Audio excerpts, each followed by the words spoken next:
Itong automatic washing machine Samsung Wabble, ang problema nito ay board. Okay, so paano ko nasabi na board ang sira nito? So unang-una chinek ko itong kanyang door switch. So intact, good, gumagalaw ng ayos, pack, and kumakapit once na isinara. Ito po ay na-tester na natin. Ito tinatawag na water level sensor. So okay, ito na-check ko na rin siya.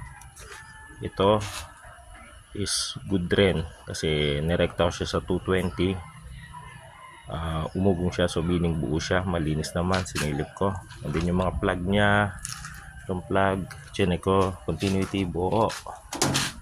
And then yung kanyang tinatawag na drain switch or drain motor, ito. Yan.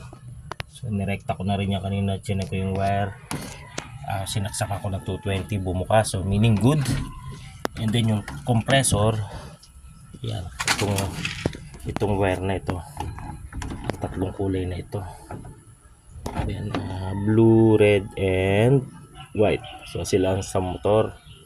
So chinek ko, goods, maganda continuity. So meaning buo ang motor, buo ang pressure valve, buo ang drain motor, buo ang water level sensor, buo ang door switch, buo ang wire.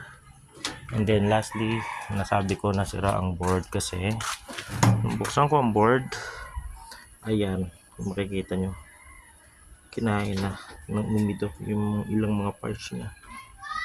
So ito technically pag inon, nagpa-power on, yung mga buttons is may ilaw. Ang napansin ko kanina yung mismong wash ang nawala ng ilaw. So chinek ko na itong board, napatunayan ko sira kasi base pala sa itsura niyan, sira siya. Okay, so ngayon ang gagawin dito, papalitan siya ng board. So ganyan lang po ang tamang pag-check ng automatic washing machine.